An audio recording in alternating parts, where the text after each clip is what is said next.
you sit down, and for anyone who's like never been here or they're returning back to Camphor, you know, you always ask like the waiter, you're like, yeah, what do you recommend? Who better to ask than the actual minds of the food?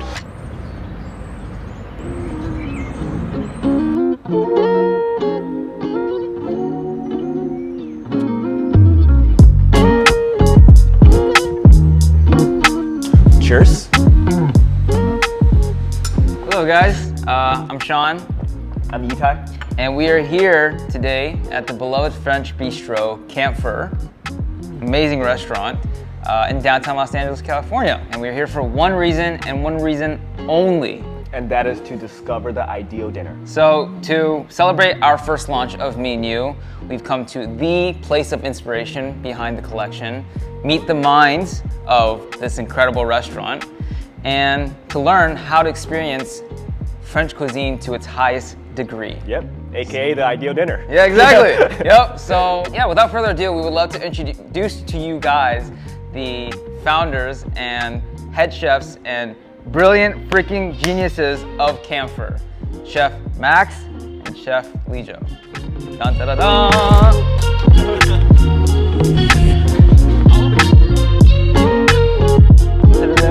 Welcome. Hello. Yeah, gotta greet you guys, you know, Good to see you. At the home. Good to see you. Lijo. Well, first of all, thank you guys for being a part of this.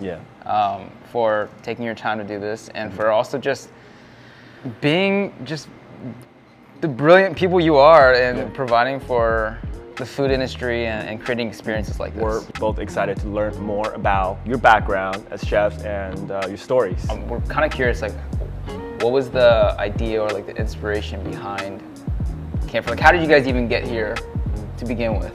You know, like, where did it start? So it kind of just, like a lot of things, just kind of grew out of the pandemic. We were both cooking in Thailand at a restaurant called Blue by Alan Ducasse. And then because there were kind of like two big lockdowns in Thailand. So first lockdown happened, no one kind of knew what to do, so we were all stuck inside our rooms and all that. The restaurant was closed, and then I know that feeling. Yeah. And then we opened back up. It was exciting again. We got to cook, do all these things. So that second lockdown came, and we're like, what the heck? So we didn't take it as seriously. So like we would hang out, we cook at like my cousin's house. So we got along really well cooking at his house, just figuring out what we do on our own time, not just French cuisine at the restaurant. And then this restaurant in LA, I was the chef de cuisine before moving to Bangkok. This restaurant closed down during the pandemic. It was empty for a little over a year, and they were asking me, calling me, like, hey, do you know anyone that wants a space? We could turn into a bakery, whatever they want. So I was trying to find people to help fill the space. They asked me if I wanted, I said, no, it's okay. And then I think during the pandemic, he got pretty tired of just being away from his family, being in Asia, and he was like, you know what, I think it's time for me to get out of the Asian countries. Yeah. So he asked me, he was like, do you know anyone in Australia or LA? And then I remembered this space, and then the owner of this place called me again. And I was like, you know what, I actually might have a guy. Like, wait a minute. Yeah. Wait a minute, there's Lijo. Yeah, I was like, if you can get him a visa, he could probably do a restaurant. And then that's kind of how it started. And Lijo, I told Lijo about it, but then Lijo was like, I'm not gonna do a restaurant if you're not involved. Because I was about to come home and not cook anymore. So why did you guys decide to start with like the French cuisine instead of, you know, maybe more Southeast Asian cuisine? Like that's exactly where you guys met? Yeah, where'd French come in? I mean, Max and I were very comfortable with cooking a French cuisine, like a French food. Think about like what we can do something different, and then just classic French cuisine. Like we looked at each other. Originally, we wanted to do Indian food. Okay. With a little bit of French. Not Indian. But originally, that was like the first idea. And then we looked at each other, and then we're like, shit, I don't know how to cook Indian food. And then he was like, wait a minute. It's like, he doesn't Like, that's all you. Yeah. So then we took it back, and they were like, you know what, we're both very comfortable with French cuisine. And then, especially for our first restaurant, we should do something that we both love to eat, both love to cook, that we're also comfortable with.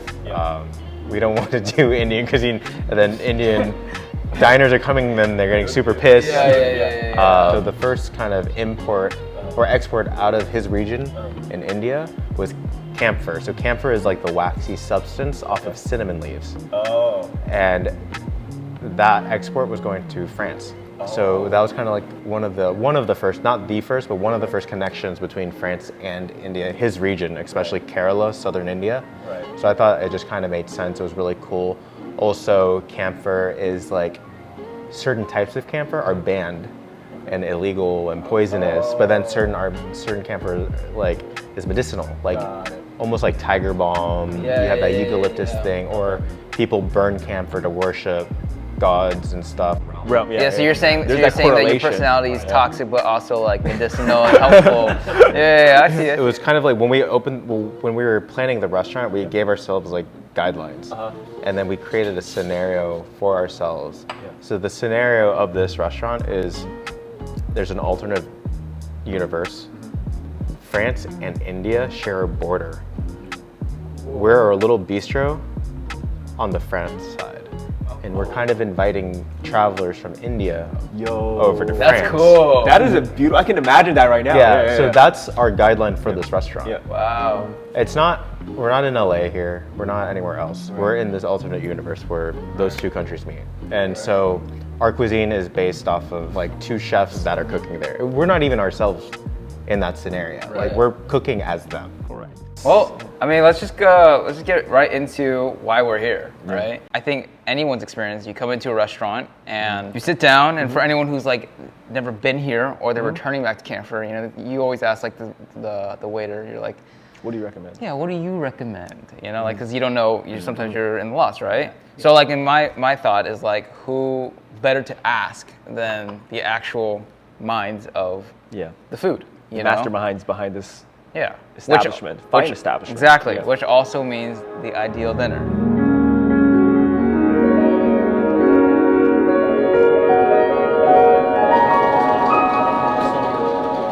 So how would you start someone new like us coming to this restaurant? You know, we don't really know anything about the menu. How would you recommend? Where would you start? Like, what's the first thing that we should like order on the Camphor menu? So on the menu, we have a section. The first section is snacks.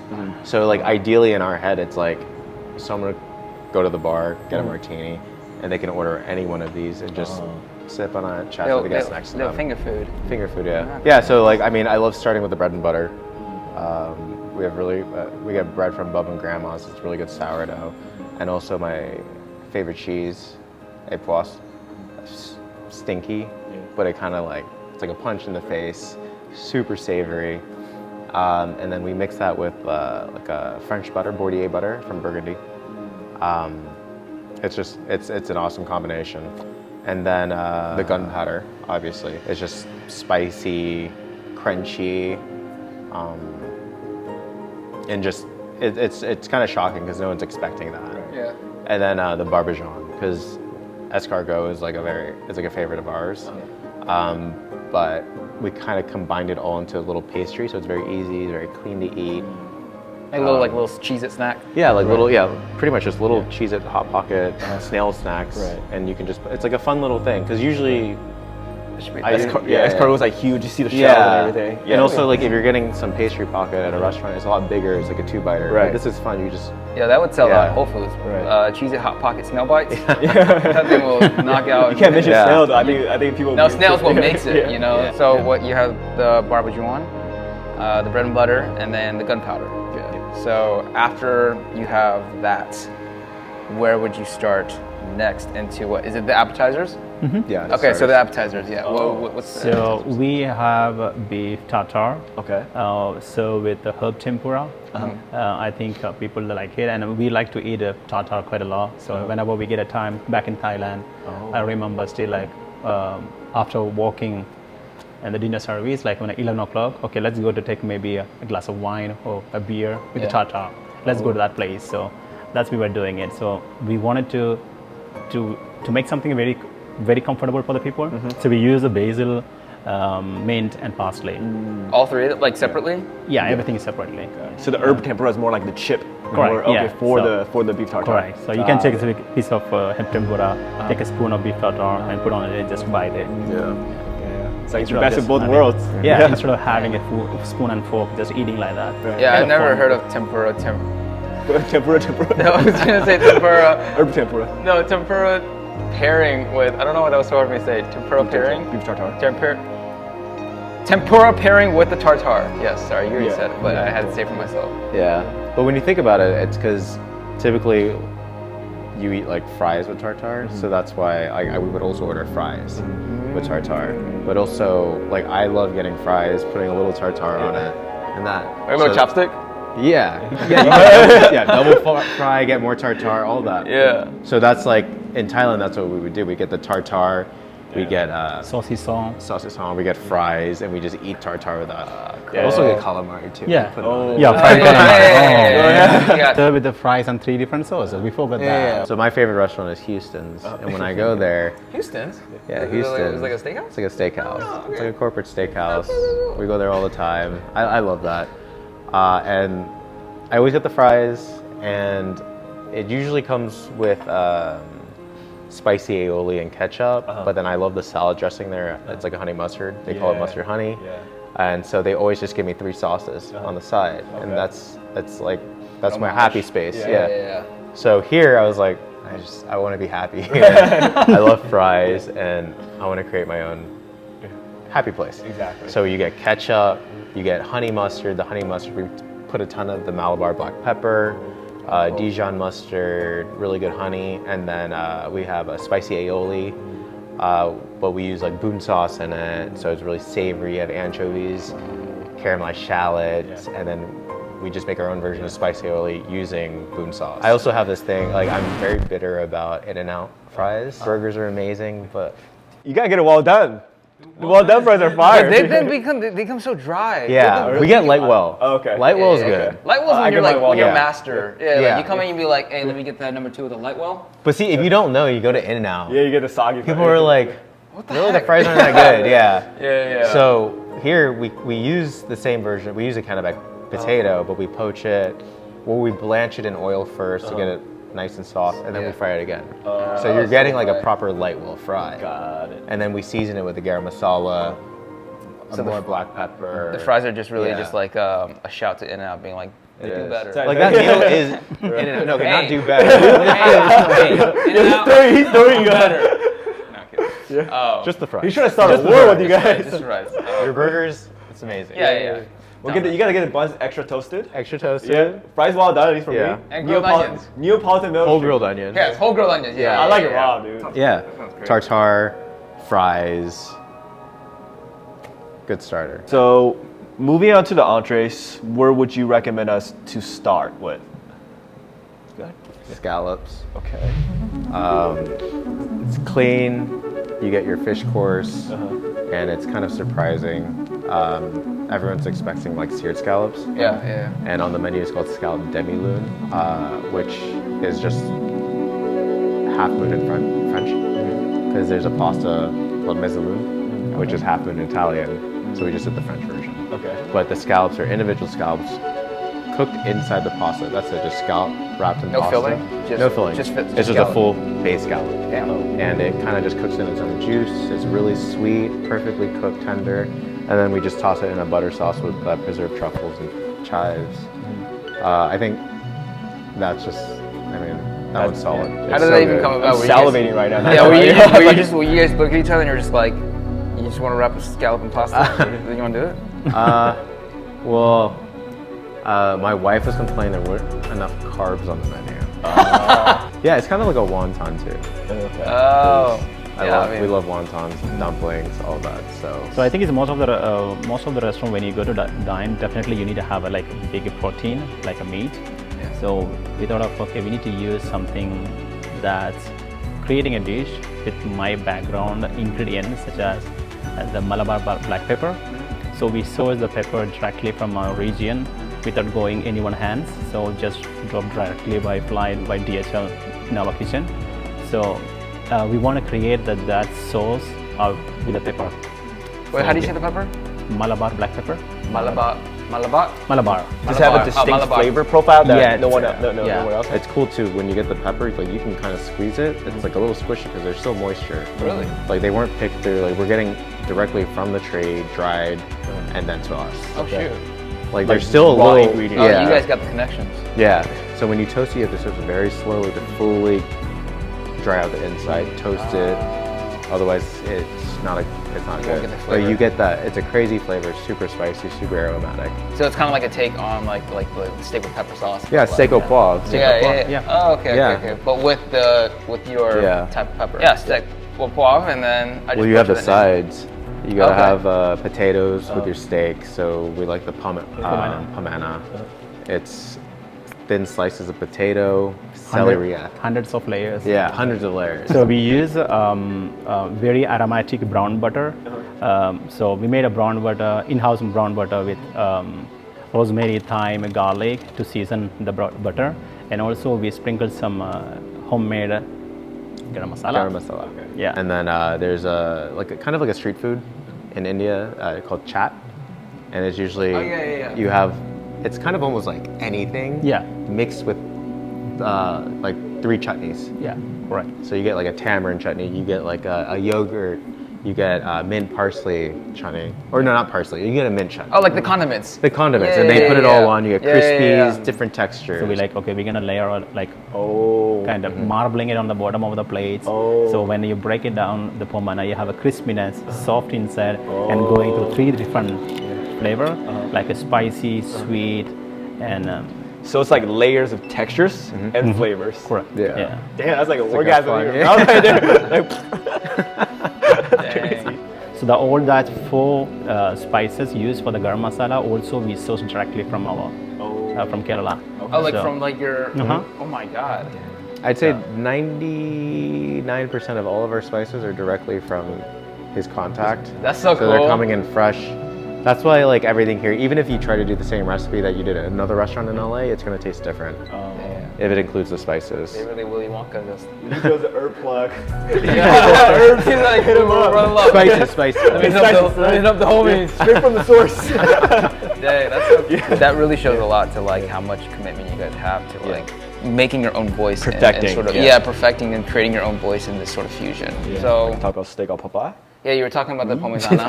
God damn. Oui, chef. So pomezana. Steak au papa. Yeah, stick with okay, bro.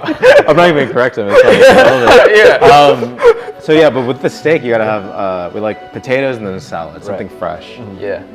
So we have like a simple, we call it the garden salad here. We use red oak and green oak lettuce directly from the farmer's market. And then with the salad itself, like we use really nice vinegar. We season our olive oil. So it's not just like red wine vinegar and olive oil. Yeah. It's an herb olive oil with a seasoned You're building those vinegar. layers. Yeah. Yeah. And the vinegar, originally when we started, I had vinegar that I've been steeping for a very long time with rose geranium. This is really fragrant, perfumey leaf. Of course you did. And yeah, well, no, it was funny because it was a project from Nightshade. So I got all this really beautiful vinegar. It's kind of sweet. A company called Mise, if anyone wants. It's delicious. And then I steeped it with rose geranium vinegar. And then it was still here, like in the little stockpile, just After 2 steeping. years. Yeah, after 2 years. So it was just vinegar steeped with rose geranium for 2 years. It's an artifact. Yeah. And I tasted it, I was like, oh my God, this is delicious. So now we're using that vinegar to season the simple salad. So you're getting this like crazy vinegar steeped for 2 years with rose geranium. That's just in the salad. Yeah, that's our salad dressing. Yeah. Casually just toss. Yeah. Like, No, it's delicious. Like when you taste it, it's sweet, but then it has this crazy herbaceous flavor. And then we toss in chives, parsley, and all that. Because with the steak, you don't need anything too crazy. You Right. don't want like a Caesar salad. You want Yeah. like anything. It's just to help balancing. Yeah. Yeah, give you a break. Yeah. And you guys are so careful with like selecting these like even the tiniest ingredients, you know, such as the olive oil and then the spice and all that. But that's what makes you guys who you are and unique and That's such Camphor, high man. quality. Yeah, That's Camphor. Camphor top, Camphor top. That's Mijo, man. That's Mijo all the way. Mijo. Wait, was that actually the name? But like No. Okay. I was Mijo. joking around. Okay, Mijo. Oh. Okay, so after Yeah, after the steak and the salad. salad. I mean, if you're still hungry, we have a burger here. Burger's delicious. So the burger is like, I mean, originally we wanted to put a burger on earlier on, but it didn't feel right just to put a burger. Like, so it took some time, and then eventually he really wanted to do a duck dish. And then we got ducks in. We're dry aging ducks. And then we're not the craziest fan of duck confit. It's a dish you can easily make at home. It doesn't feel fair to give it to a guest here. And at the moment, like, that's not what we want. So we took all the duck legs, we ground it up with dry aged beef. And then we tried it, and it was delicious. It kind of made it a little lighter, but still very savory, not gamey at all. So the patty has duck meat and beef. And beef. And then we figured, why not, like, why are we stopping there? Right. Why not make the bun? Why don't we, instead of using just butter for the bun, why don't we put duck fat? Sauce at the first meal here was In-N-Out. Yes. That's a great introduction. No, straight from the plane, out of the airport, went to In-N-Out. Did you request it, or were you like? No. Me and the investor here, we were like, he has to go to In-N-Out. Okay. So right away, you guys are true friends. Boom, In-N-Out. Yeah. Obviously, we kind of did a spread, but it's more of a remoulade with tomato paste in it.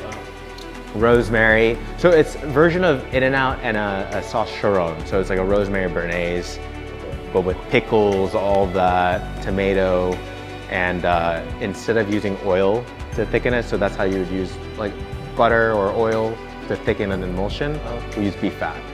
So it's very beefy, savory. Beef fat, duck fat. Yeah, beef fat. And it sounds like a lot of fat, but when you eat it, it's not that crazy. Honestly, I mean, when you're, it's just substituting a different, like, I mean, oil's still fat. You know? So when you're substituting like an oil for like just another type of fat, but it's supported with flavor and supported with like, I mean, duck or meat. It amplifies and strengthens. The flavor. It brings a depth that you can't really explain. Makes it more pronounced. You got like the sauce, you got the burger, you got what? It's like onions. And then caramelized onions, that's it. But the caramelized onions, we also pickle. So instead of putting pickles and all that, it's caramelized onions, and then they're pickled. Can't just be normal for once. My goodness. So, but when you get it, it's literally it's bun, patty, onion sauce. That's it. It's simple. Right. But the work that goes behind it, it's just to help kind of make it lighter, make it savory, and just a little different. That's crazy. So moving on to the dessert, what would you recommend us to start with?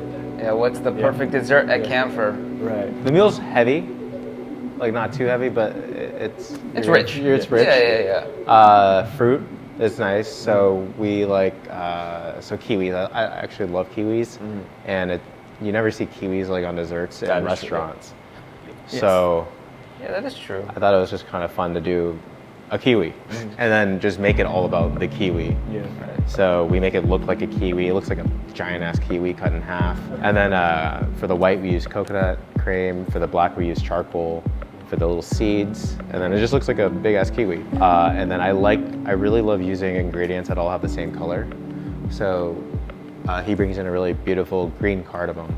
It's like super fragrant, almost like almondy and herbaceous at the same time. So I figured we'd just make a poaching liquid, poach the kiwis in the liquid, turn that liquid after the kiwis has been poaching in there into like a gelée.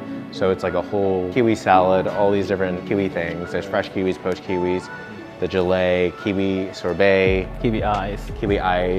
The ice is colored, so we like to use like natural color. We don't use any fake coloring. So it's green cucumber skins, it's green apple, it's kiwis. Kiwi's so impressed. Yeah.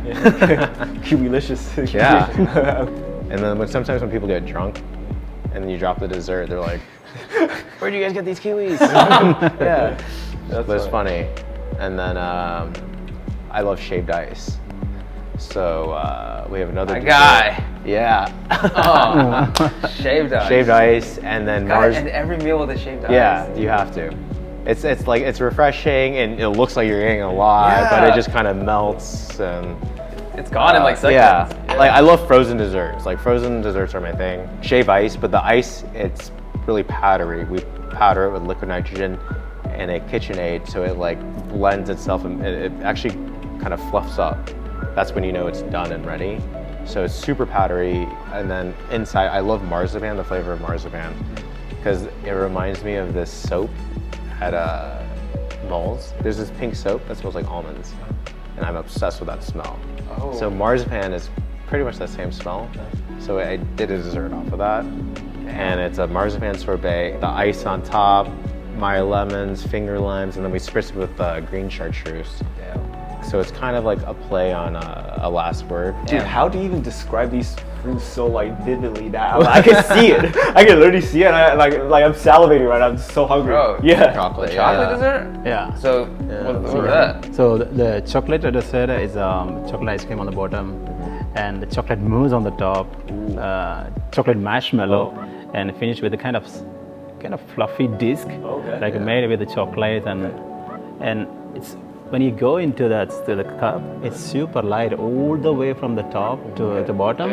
It's just like air, and it's super light. Like you don't feel like you are eating a chocolate getting heavy or something. It's super light, super airy. It's like a cloud. It's like a temporary twist on chocolate souffle. But like a souffle is synonymous with a French restaurant. Chocolate souffle, right? That's what you want. Right. So a chocolate souffle. You want to cut or? Someone trying to make a reservation. Yeah. No. Okay. So everyone, you expect to find So instead of baking it like a souffle in a ramekin, we steam it, so it makes it stable, and then we serve it to make it look like a souffle. So a lot of people who don't really know what the dessert is, they're like, oh shit, they made like a really nice souffle. But then it's cold, it's frozen, everything is frozen. So you guys are really playing with the feelings of drunk people. We make them cool. Yeah, no, it's funny. You see chefs come in and they're trying to break it down. They're like, wait, why is this souffle not falling? Right. And like all of these things. And then when they dig in, they're like, oh, I get it. So after the souffle, is that end it there? I mean, if you still want, we have a simple tart, like a seasonal tart. We try to find, we work with this guy, he goes to the farmer's market, works with the farmers, he chooses like some of the best produce ever. Yeah. So we just ask him what is in season and what we is can tasting the best right now. Right. So like at this moment, originally it was a strawberry tart. We used Harry's berries. Yeah. Oh, cool. Freaking amazing. Love Harry. That's your guy. That's your boy. First name basis, bro. always giving me the berries. But now we're using raspberries and blueberries because I love do you guys know JJ Bakery? Yes! Yeah. Okay. The Chinese bakery. The Chinese bakery, and you always get that birthday cake. It's like a cream cake, white cake. Inside. And you got blackberries, you got raspberries and blueberries. So I love that flavor, but I was like, when I was younger, I hated that cake. So it's just funny to have like really good versions of those berries with cream, vanilla cream, a vanilla custard, and then we make a jam. So right now the jam is raspberry jam. Yeah. So all that under like kind of like a puff pastry dough. That's it. Simple. Clean. Nothing crazy. High quality ingredients. High quality ingredients. God damn on it. flavors. Yeah. That's it. Like and here, like some of the desserts, they do look kind of plated, like the kiwi. Yeah. But most of the time, the food here, we try to just like it's not plated. It's simple as possible. Simple, straightforward. nothing. Yeah, that's amazing. Yeah. Well, that honestly does sound like the perfect dinner. There's the ways of, like you said, you have the spices, the richness, the nostalgia, the home. You know, all of that, like all connected into just one menu. And everything that you have listed, honestly, it sounds like the ideal dinner for anybody possible. It seems like a very thought out menu. But yeah, to say thank you for you guys, honestly, as we know, you guys have inspired the first collection or the first launch of Menu. Right. But we definitely want to say thank you and gift you guys the jacket that is the actual launch from Menu. That we made, exactly. So let's grab that for you guys. Yeah, let's grab that for you guys. I'm gonna give this to you guys. Oh, for you guys. There you go. Yeah, of course. Thank you. Yeah. Here, I'll hold on to the back for you. Yo, this is dope. Yeah. We officially made it. It's like this is a varsity team. You know, it's interesting because it's almost like interesting flavors, all different combination flavors, which is what you guys do. Yeah. And I hope you guys like it. Yeah. is so cool. This is the pocket. No, but wait, look at this. Yeah. Oh! See? Every detail from the experience, man. We hope that just you guys can wear this jacket and sort of knowing how much impact, yeah, that you've put into not only this cuisine, but just like food in general. Yeah. And again, Layer up. Layer up. This is Palmona right here. Yeah. Yes, sir. Oh, shoot. Let's Yes, go. Captain. Yes, Captain. Yeah. No, but yeah, this is the least we can do, and honestly, we just want to thank you guys for everything that you guys are doing. Yeah. And if you guys have the chance, make sure to come to Camphor, and now you know what your ideal dinner is going to be. Exactly. And you know the story about it too. Right. Like, you know the story behind everything that they're doing and why they're doing it, and honestly, that's like the beauty of what food is. Food is more than just what is presented. Thank you guys. Yeah, for this sure. is Thank awesome. you. Oh, no, Yeah, of this course. is beautiful. Thank you. Yeah. Thank you guys for liking it. Yeah, and Thank hope you all for guys- watching. Yeah.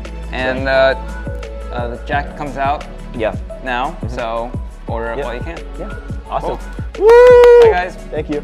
Okay, can we take a picture of this, like gonna wait. right here, please? Like, can we? No, because I mean we're already in the setting.